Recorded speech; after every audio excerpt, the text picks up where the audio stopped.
जय श्री कृष्णा। मोहिनी एकादशी वैशाख शुक्ल पक्ष की एकादशी को मनाई जाती है, जिसमें भगवान विष्णु के मोहिनी अवतार की पूजा की जाती है। यह व्रत पापों का नाश करने, मोह माया से मुक्ति दिलाने और 1000 गौ दान के समान पुण्य फल देने वाला माना जाता है।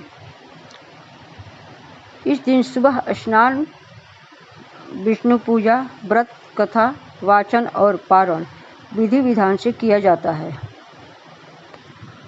मेरु पर्वत जैसे महापापों को भी नष्ट कर देता है।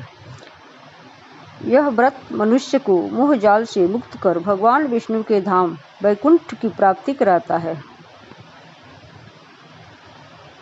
मोहिनी एकादशी व्रत का महात्म्य पढ़ने और सुनने से 1000 गोदान के समान फल प्राप्त होता है। यह व्रत दुखों, शोकों और पापों का नाश करता है।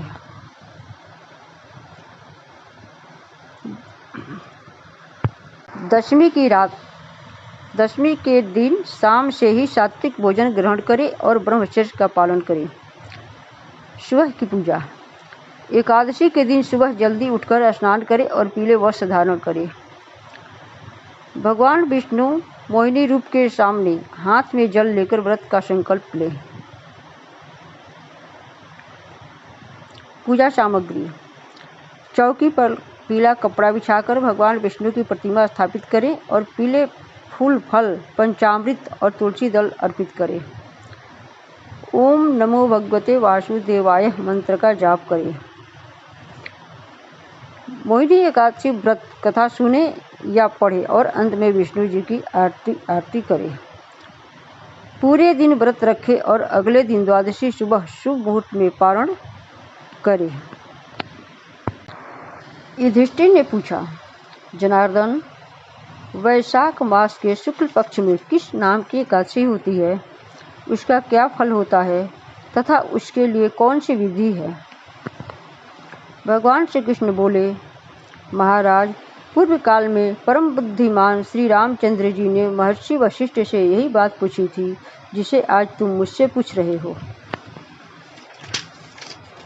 भगवान श्री कृष्ण बोले,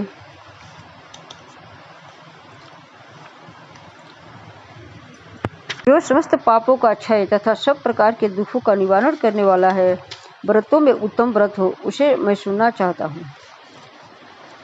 वशिष्ठ जी बोले, श्री राम, तुमने बहुत उत्तम बात पूछी है।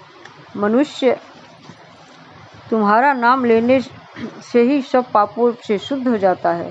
तथापि लोगों के हित की इच्छा से मैं पवित्रों में पवित्र उत्तम व्रत का वर्णन करूँगा। वैशाख मास के शुक्ल पक्ष में जो एकादशी होती है, उसका नाम मोहिनी है। वह सब पापों को हरने वाली और उत्तम है। उस व्रत के प्रभाव से मनुष्य मोह जाल तथा पातक समूह से छुटकारा पा जाते हैं। सरस्वती नदी के रमणीय तट पर भद्रावती नाम की सुंदर नगरी है। वहाँ धृतिमान नामक राजा, जो चंद्रवंश में उत्पन्न और सत्य प्रतिज्ञ थे, राज्य करते थे। उसी नगर में एक वैश्य रहता था, जो धन धान्य से परिपूर्ण और समृद्धिशाली था। उसका नाम था धनपाल। वह सदा पुण्य कर्म में ही लगा रहता था।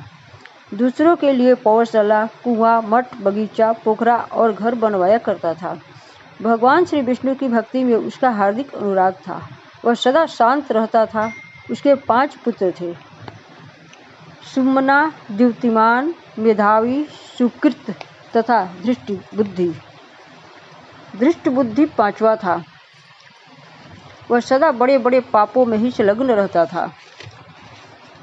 जुए आदि दुर्व्यसनों में उसकी बड़ी आसक्ति थी। वह वेश्याओं से मिलने के लिए ललायित रहता था।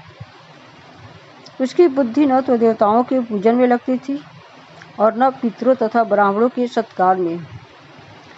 वह दुष्टात्मा अन्याय के मार्ग पर चलकर पिता का धन बर्बाद किया करता था। एक दिन वह वेश्या के गले में बाहें डाले चौराहे पर घूमता देखा गया। तब पिता ने उसे घर से निकाल दिया तथा बंधु बांधवों ने भी उसका परित्याग कर दिया। अब वह दिन रात दुख और शोक में डूबा तथा कष्ट पर कष्ट उठाता हुआ इधर उधर भटकने लगा।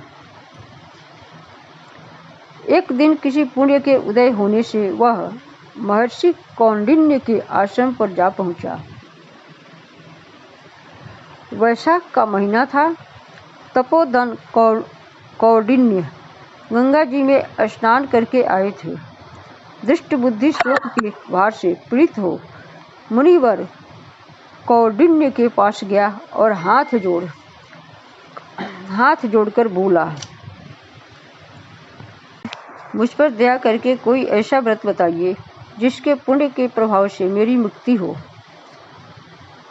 कौंडिन्य बोले, वैशाख के शुक्ल पक्ष में मोहिनी नाम से प्रसिद्ध एकादशी का व्रत करो। मोहिनी को उपवास करने पर प्राणियों के अनेक जन्मों के किए हुए मेरु पर्वत जैसे महापाप भी नष्ट हो जाते हैं। वशिष्ठ जी कहते हैं, श्री रामचंद्र मुनि का यह वचन सुनकर दृष्ट बुद्धि का चित्त प्रसन्न हो गया। उसने कौंडिन्य के उपदेश से विधि पूर्वक मोहिनी एकादशी का व्रत किया। नृपश्रेष्ठ, इस व्रत के करने से वह निष्पाप हो गया और दिव्य देह धारण कर गरुड़ पर आरूढ़ हो सब प्रकार के उपद्रव से रहित श्री विष्णु धाम को चला गया। इस प्रकार यह मोहिनी का व्रत बहुत उत्तम है। इसके पढ़ने और सुनने से सहस्त्र गोदान का फल मिलता है। मोहिनी एकादशी की जय। एकादशी माता की जय।